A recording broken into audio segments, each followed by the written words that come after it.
14. El láser. Con Aida Bao. 2:30 de la tarde, 1:30 en Canarias. We've had a number of substantive discussions with the Iranians. That's the good news. The bad news is that we have not reached an agreement. Es el vicepresidente de Estados Unidos que se vuelve para casa sin un acuerdo con Irán después de casi un día entero hablando con los iraníes en Pakistán. No hay acuerdo para la guerra en Oriente Próximo, al menos no de momento, aunque las partes no dan por rotas las negociaciones. Enseguida lo vamos a ampliar, pero antes vamos con la última hora en Navarra que les avanzábamos en portada. En Pamplona, un hombre ha sido detenido después de quebrantar una orden de alejamiento que tenía vigente de una mujer de 37 años que ha intentado escapar descolgándose con unas sábanas desde un tercer piso, esto lo cuenta el Diario de Navarra, y que ha fallecido. La Policía Municipal lo está investigando ya como un caso de violencia machista. Pamplona, Sandra López. Sobre las 4:30 de la madrugada, una mujer ha fallecido tras precipitarse desde un edificio situado en el barrio pamplonés de San Jorge. Según ha confirmado la Policía Municipal a la cadena SER, los hechos se encuentran todavía bajo investigación. Un hombre ha sido puesto a disposición policial por quebrantamiento de la condena, mientras que la fallecida es una mujer que residía en la vivienda junto a otras personas. Por causas que aún se investigan, ella se descolgó de la terraza del piso. La Policía Municipal ha solicitado a la ciudadanía que no atienda informaciones procedentes de fuentes ajenas a la investigación. En lo que llevamos de 2026, el número de mujeres asesinadas en España a mano de sus parejas o exparejas es casi el doble que el año pasado a estas alturas. De confirmarse como un crimen machista más, serían ya 16 las mujeres asesinadas por sus parejas o exparejas. Recordamos que el 016 es el teléfono contra la violencia machista, no deja rastro en la factura, pero sí hay que borrarlo del registro de llamadas. En la predicción del tiempo, algo que quienes hayan salido a la calle habrán notado ya hoy. Ha vuelto el frío y la lluvia se extiende por la península. Beatriz Carmona, buenas tardes. Buenas tardes. Sí, hoy seguirá la lluvia en casi todo el país, con tormentas en puntos del norte como Gijón o Ciudad Real, pero también en el sur, en las provincias de Albacete y Granada. Hay aviso naranja en el País Vasco, Cantabria, Asturias y Galicia por oleaje. Y en Cataluña y Navarra hay aviso amarillo por nieve. Las temperaturas son bastante más bajas que ayer, con una media de 13 grados, con mínimas de 5 en zonas de Madrid, Castilla y León y Aragón, y con una máxima de 21 en la provincia de Málaga. Y en los deportes sigue la Liga y pendientes también de Alcaraz y Sinner en el Masters 1000 de Montecarlo. José Antonio Duro, buenas tardes. Hola, carrusel en marcha ya con el fútbol en directo en Pamplona. Le está ganando el Betis 0-1 a Osasuna. También en segunda el resultado Granada 1, Cultural 0 en la jornada que acaba de comenzar en sus partidos del domingo. La cita del día es a las 3, porque además del Masters 1000, lo que se juega en Alcaraz y Sinner hoy es el número 1 de la ATP que tiene de momento el murciano, el partido a las 3. Y en este fin de semana, Aida, un nombre propio que llega de la Bundesliga. Se llama Marie Luiseta y se ha convertido en la primera mujer que va a dirigir a un equipo de primer nivel masculino. Es el Unión Berlín en la primera división germana. Hora 14. Aida Bao. در مورد یک سری از موضوعات Es el portavoz del Ministerio de Exteriores iraní a primera hora de esta mañana explicando que las posturas de su país y de Estados Unidos son divergentes y que por eso no han llegado a un acuerdo. Es el resultado de casi 24 horas de negociaciones en Pakistán, hablando entre las partes para poner fin a una guerra en Oriente Próximo que dura ya más de mes y medio y que ha provocado más de 4.000 muertos. En Washington está Miguel Ángel Muñoz Encinas. Buenas tardes. Hola, Aida, buenas tardes. El vicepresidente estadounidense Miguel se va de Islamabad sin acuerdo con Irán, pero sin romper las conversaciones. Washington ha dejado una propuesta encima de la mesa y ahora están a la espera de ver qué responden los iraníes. Sí, la negociación se ha desarrollado en un clima de profunda desconfianza mutua y ha encallado por dos cuestiones fundamentalmente: el programa nuclear iraní y el control del paso del estrecho de Hormuz, aunque anoche Vance, en su comparecencia de apenas 5 minutos, el estrecho ni lo nombró. En público, para Estados Unidos, el asunto fundamental es que Irán se comprometa a no perseguir ni ahora ni nunca el arma nuclear. El vicepresidente dijo que han dejado muy claras sus líneas rojas, pero que los iraníes no aceptan sus términos. La Casa Blanca ha planteado esta negociación como una especie de o lo tomas o lo dejas, y en menos de un día de las conversaciones han descarrilado. No obstante, Vance dejaba una rendija abierta.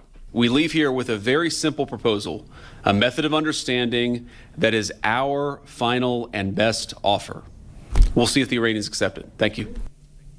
Nos vamos con una propuesta muy simple, un método de entendimiento que es nuestra última y mejor oferta. Veremos si los iraníes aceptan. Así se despedía, Aida, el vicepresidente Vance. Encinas, y ahora a partir de aquí, ¿qué escenarios se abren? Porque al alto el fuego le quedan apenas 10 días. Pues esa es la gran incógnita. Pero en la Casa Blanca nadie se atreve a pronunciarse hasta que hable Donald Trump, que de momento no lo ha hecho. Anoche se acostó tarde porque estuvo en Miami viendo el campeonato de lucha de la UFC. La primera duda es qué pasa con la tregua que empezó el martes. ¿Se va a mantener o no?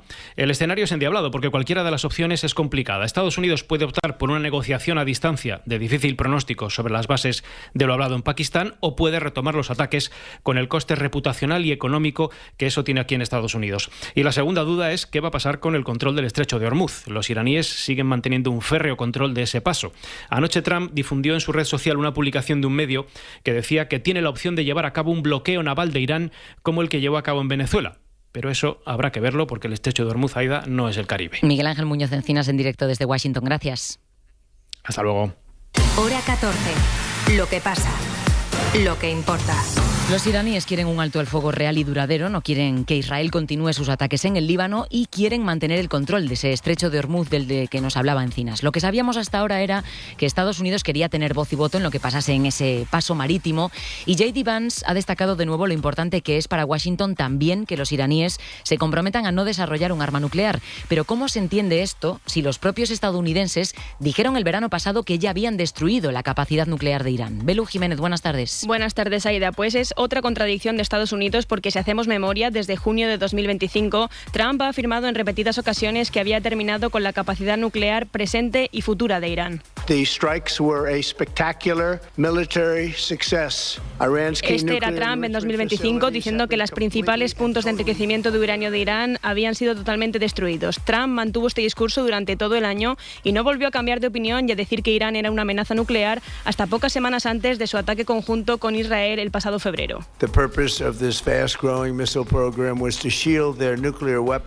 En marzo justificó el ataque de febrero así, diciendo que uno de los propósitos era impedir el desarrollo de armas nucleares en Irán y ahora el potencial nuclear de Irán es una línea roja para sentarse a negociar. Recordemos, Aida, que aunque tanto Irán como Estados Unidos siguen formando parte del Tratado de No Proliferación Nuclear, en 2015 se firmó un acuerdo internacional en el que Irán se comprometía a reducir su arsenal de uranio enriquecido. Estados Unidos se salió de este acuerdo en 2018 e Irán no quiso renovarlo en 2025 cuando se cumplieron 10 años del mismo. Pues veremos cómo se resuelve el conflicto y cuándo se retoma la normalidad en el paso marítimo de Hormuz, porque recordamos que el Consejo Internacional de Aeropuertos advirtió a la Comisión Europea esta semana de que podría haber escasez de combustible en los aviones que vuelan en Europa si no se reabre la circulación de barcos en Hormuz en un plazo de 3 semanas. AENA, en todo caso, ha asegurado esta semana que al menos en los aeropuertos españoles descarta problemas en el suministro de queroseno. Al alto el fuego entre Estados Unidos e Irán, que comenzó en la madrugada del miércoles al jueves, le quedan en teoría más de 10 días, pero esa tregua no se está aplicando al Líbano, un país en el que han muerto más de 2.000 personas, según su Ministerio de Sanidad, por los ataques israelíes. María Ibáñez ha hablado con algunos libaneses que viven aquí en España. Nur se despierta cada día con desesperación. La casa de mis padres quedó completamente destruida en un bombardeo israelí hace 3 semanas y el sufrimiento cada día es peor que antes. No hay casa ni refugio. Ella es natural de Sidón, al sur del Líbano, la tercera mayor ciudad del país, cuya imagen ahora es la de destrucción. Están en una zona de guerra, escuchando la casa, teniendo movimientos por las bombas. Sabine es también libanesa, vive en Barcelona desde hace 5 años y tiene a su familia en Beirut. Tengo un amigo que ha tenido que dejar su trabajo en Beirut, que literalmente está bombardeando el edificio de al lado. Se devolvió a su casa que está cerca de Beca, entonces tiene peligro igual, porque también están atacando esa zona. Lo cuenta Salma, que vive en Madrid. Según el gobierno libanés, más de 2.000 personas han muerto en ataques de Israel sobre el país desde el 2 de marzo. Ahora somos nosotros y los palestinos, somos como números. Te miras así en el teléfono, ves 300 muertos hoy. Falta de humanidad hacia la mirada de lo que está pasando. Tanto Salma como Sabine coinciden en que la población del Líbano, compuesta por un mosaico de hasta 18 comunidades religiosas, en estos momentos está unida, a pesar de los delicados equilibrios entre ellas. Unida ante Israel, al que no compran su propaganda, dicen, sobre sus operaciones militares indiscriminadas, siempre justificadas por acabar con Hezbollah. Precisamente la desaparición de esa milicia chií de Hezbollah es una de las condiciones que Netanyahu ha puesto para iniciar otras negociaciones, las que están previstas con el Líbano desde el martes, negociaciones que está previsto que tengan lugar en Washington. Ese desarme de Hezbollah es la condición que ha puesto Netanyahu en las últimas horas, que también ha añadido que para él la campaña de Irán no ha terminado. Israel ha llegado a decir que su modelo para el sur del Líbano es el mismo que el de Gaza, en donde su país ha cometido un genocidio, matando a más de 70.000 personas. Hacia la franja hoy sale una nueva flotilla solidaria desde la ciudad de Barcelona. Martí Oliver, cuéntanos. Son unas 40 embarcaciones que tenían que salir hoy al mediodía rumbo a Sicilia, pero que debido a las malas condiciones meteorológicas, finalmente la organización ha anunciado que por ahora se quedarán en otro puerto de Barcelona, en el Fòrum, donde esperarán al menos un par de días a que el tiempo mejore. Ahora bien, la mayoría de barcos ya están saliendo, han hecho una salida simbólica hacia este puerto del Fòrum con centenares de personas en fila que están justo delante del agua acompañándolos en esta despedida con cánticos como Free Palestine, Boicot Israel. Son gente que considera que han venido hoy porque es necesario continuar haciendo presión. Más o menos desde que se decretó ese supuesto alto el fuego, cosa que no es real, ¿no? Yo creo que sigue siendo muy importante, más que importante, fundamental, el que la gente siga movilizándose. Entre el material que intentarán hacer llegar a Gaza han incluido mochilas con material escolar, juguetes y otros objetos para los niños y jóvenes palestinos. Hora 14. El láser. Y después está ya en el plano político el enfrentamiento diplomático de Israel con España, que ha abierto en las últimas horas un nuevo capítulo. Israel ha llamado a consultas a la número 2 de la Embajada Española en Tel Aviv después de la quema de un muñeco de Netanyahu en unas fiestas locales de un pueblo de Málaga. Adrián del Pozo, buenas tardes. Buenas tardes. Fue en El Burgo, un pueblo menos de 2.000 habitantes, donde cada año Judas satírico, este año de Netanyahu. Ocurrió hace una semana y esta supuesta afrenta ha provocado el enésimo ataque diplomático de Israel a España. La alcaldesa de este pueblo, Mariló Narváez, defiende esta tradición en conversación con nuestros compañeros de Ser Málaga. Somos un pueblo abierto, acogedor, en ningún caso antisemita, nada en absoluto. Somos un pueblo pacifista y apoyamos la paz y el no a la guerra. El ataque de Israel lo ha criticado el gobierno y sobre el que la SER le ha preguntado al PP. Evita Cuca Gamarra responder directamente. Nosotros tenemos una posición clara y la hemos tenido desde el primer momento. Hoy hemos conocido cómo no ha habido éxito en esas negociaciones que habían comenzado entre Estados Unidos e Irán y lamentamos que no haya habido éxito. Desde el PSOE, mientras, acusan al PP de justificar los ataques de Estados Unidos a Irán. Lo ha hecho su número 2, María Jesús Montero. Estamos escuchando por parte del Partido Popular 20.000 argumentos para justificar esta agresión que está fuera del orden internacional. Creo que nuestra respuesta ha sido inmediata, contundente y va a seguir siéndolo. Montero asegura que Pedro Sánchez y España son un referente internacional por, dice, posicionarnos en el lado correcto de la historia.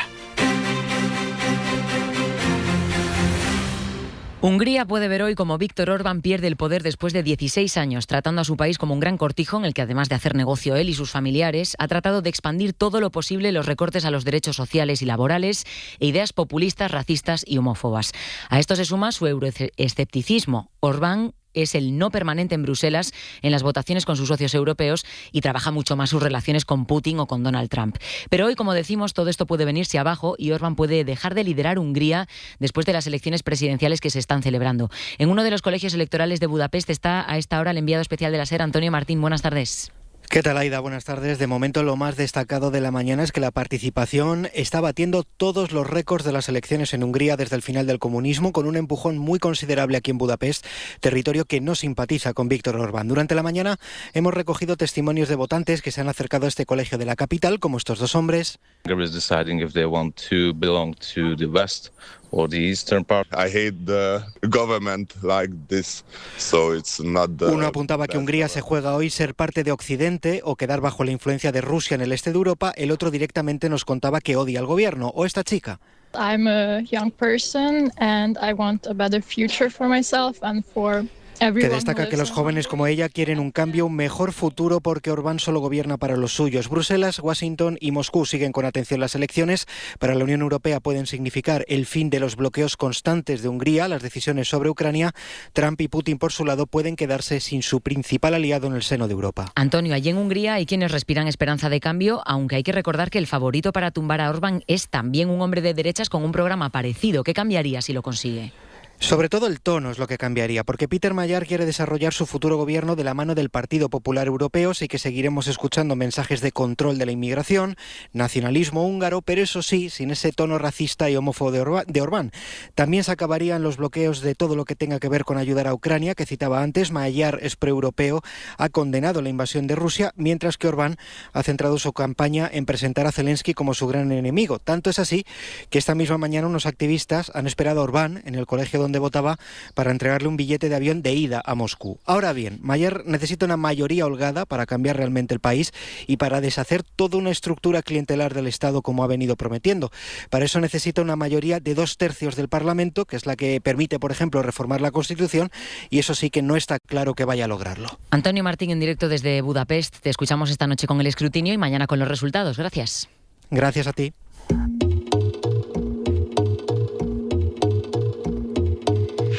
Que Víctor Orbán caiga supondría una pérdida de poder enorme en las corrientes ultraderechistas europeas e incluso estadounidenses. No olvidemos que el propio Vance vino a Europa a darle un empujón a la campaña de Orbán, porque Budapest ha sido hasta ahora uno de los satélites de Washington para expandir sus ideas desde dentro del continente. Aquí en España ocurre lo mismo, pero con Vox. La formación ultraderechista se ha convertido en el satélite trampista en nuestro país, incluso si supone ir contra los intereses de esa España que tanto defienden Sohaib Nadi. Cada vez que ha tenido que elegir entre Estados Unidos y Europa, la extrema derecha de Vox lo ha tenido claro. Nosotros estamos absolutamente dispuestos a tener una interlocución con el gobierno de Estados Unidos para lo que sea necesario. Con la vuelta de Donald Trump a la Casa Blanca, los de Santiago Abascal se han convertido en uno de los satélites de Washington en su cruzada contra Bruselas.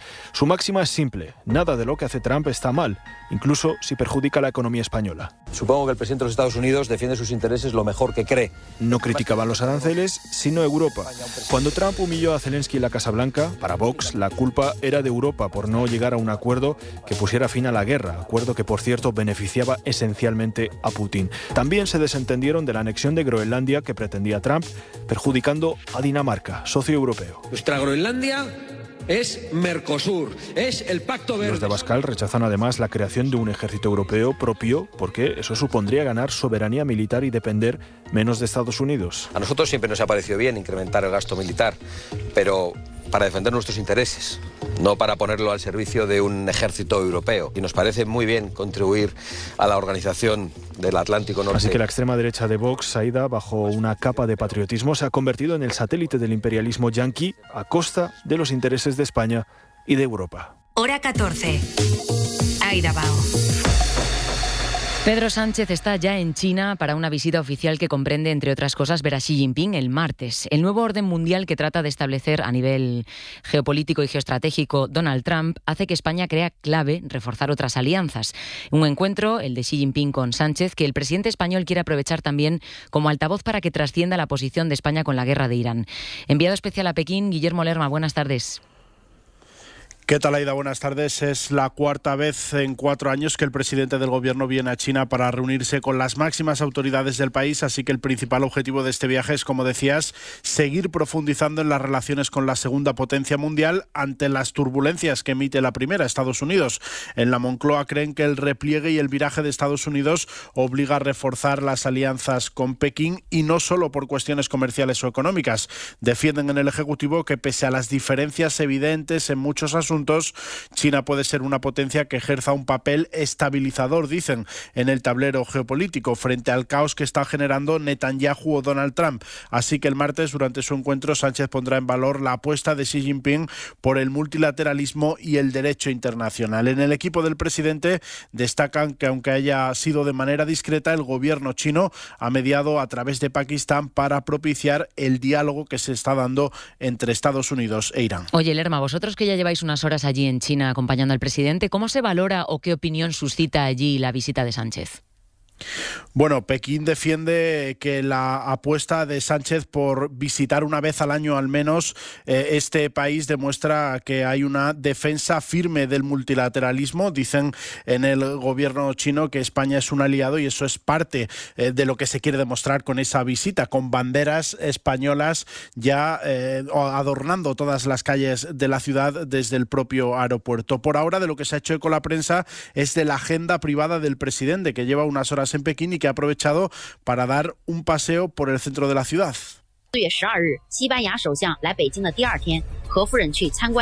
Este era el momento en el que algunos turistas locales cazaban a Sánchez y a su esposa Begoña Gómez visitando algunos de los monumentos principales de la ciudad.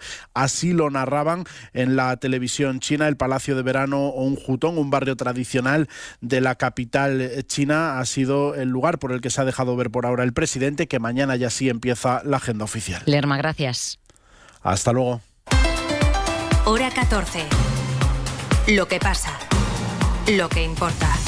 Y a partir de mañana también tenemos mucha agenda judicial. La segunda semana del juicio al exministro José Luis Ábalos comienza mañana. Se va a centrar este juicio en indagar en el supuesto amaño de contratos de mascarillas en pandemia a cambio de mordidas.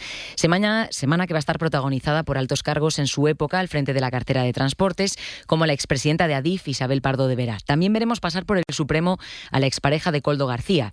Esto después de unos primeros días de juicio que se han centrado más en las presuntas irregularidades en la contratación de dos mujeres vinculadas a Ábalos. Días que han estado plagados de imágenes muy reveladoras a las que ha estado muy atenta Isabel Vega. Buenas tardes. Muy buenas, sí, porque 3 días de juicio en un caso como este dan mucho de sí, desde las clásicas incidencias técnicas. Tiene que hacer un esfuerzo por dirigir mejor su voz al micrófono. Con 3 micrófonos ya estamos. Lo voy a intentar. Hasta los cambios inesperados de tema. El día estaba reservado para otra materia, claro. Pasando por las afirmaciones que rompen la solemnidad del salón de plenos. Por él también adopté un gato y evidentemente pues ya es difícil encontrar piso, imagínate con un animal. Cuando usted ha referido que leía los libros que cogía de la biblioteca, ¿era en horario de trabajo o fuera de horario de trabajo? En el horario de trabajo y eran todos referente a los trenes. Me quería saber todo lo que referente a los trenes. Las preguntas que generan estupefacción. ¿Es cierto que usted se dedica a la prostitución? Y las frases que caen a plomo sobre los acusados. El señor Víctor de Aldama nos dice al señor Claudio Rivas y a mí que todo va muy bien, pero que el señor ministro quiere una casa. El tribunal organizó para el juicio los temas por bloques y hasta ahora se han visto los enchufes de Jessica Rodríguez y Claudia Montes y se ha comenzado a analizar una reunión que Koldo García consiguió para Aldama y una gestión que le hicieron sobre una deuda tributaria. También acerca del chalet en Cádiz para Ábalos, uno de los mayores cohechos por los que está acusado. Se empieza asimismo a analizar el trasiego de dinero en efectivo dentro de la trama. Será a partir de la semana que viene cuando se profundice en ello. Con este contexto, con el caso Mascarillas en el Supremo y con la Kitchen en la Audiencia Nacional, causa que, recordemos, investiga si durante el gobierno de Rajoy se activó un operativo parapolicial para espiar a Bárcenas, España se encamina también hacia unas nuevas elecciones que van a ser en poco más de un mes en Andalucía. Hoy el actual presidente y candidato popular a la reelección, Moreno Bonilla, ha señalado a Adif, la empresa que gestiona la infraestructura ferroviaria en España, que depende del Ministerio de Transportes, por el accidente de Adamuz en el que murieron 46 personas. Creo que ya Adif está tardando en asumir responsabilidades. Lo que está marcando la propia Guardia Civil, que ha habido una falta de mantenimiento en la línea férrea y en los equipos de seguridad. Declaraciones de Moreno Bonilla en el Correo de Andalucía, solo 3 días después de que la Asociación de Víctimas del Descarrilamiento pidiera al presidente en una carta que investigase las deficiencias de emergencias durante la catástrofe. Los afectados aseguran que el 061 no tuvo contacto con el centro de coordinación y ambos dependen de la Junta de Andalucía. Nosotros estamos muy tranquilos. Los sistemas se caen. Hubo una bajada y cuando se produce una bajada en ese sistema, que es un sistema digital, pues se sigue operando. Lo que pasa es que se sigue operando de una manera, pues, lógicamente, más rudimentaria, como se hacía antes, analógica. En ningún momento eso supone una dejación del servicio de emergencia. Un Moreno Bonilla que hoy ha tenido que ver las calles de Andalucía, en cada capital de provincia, manifestaciones por la sanidad pública.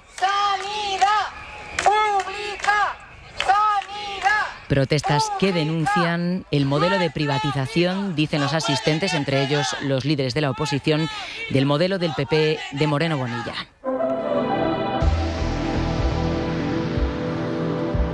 Alquiler Seguro, la empresa gestora de alquileres de vivienda sancionada por el Gobierno con 3,6 millones de euros esta semana por sus contratos abusivos con los inquilinos, ha asegurado que va a mantener las prácticas por las que se les ha sancionado. Dicen que van a recurrir la sanción a la justicia. Carlos Sevilla, buenas tardes. ¿Qué tal? Buenas tardes. El caso es que más allá del litigio legal que se aventura ya entre el Ejecutivo y esta empresa, Carlos, es importante recordar qué cláusulas son abusivas, las señaladas por el Gobierno, y qué tenemos que hacer los consumidores si queremos evitar esas cláusulas en nuestros contratos de alquiler. La ley de vivienda puso coto a estas prácticas abusivas de las inmobiliarias, pero desde la Asociación de Usuarios Financieros aseguran que la ley se sigue incumpliendo, por ejemplo, con el cobro de comisiones de gestión inmobiliaria. La mayoría de las agencias inmobiliarias están cobrando comisión al inquilino disfrazándolo con otra serie de servicios. Patricia Suárez es presidenta de Asufin, que nos señala otra ilegalidad: cobrar al inquilino un seguro ante la posibilidad de que en el futuro no pueda pagar el alquiler. Es un servicio claramente para el casero, y aquí sí que ya hay varias sentencias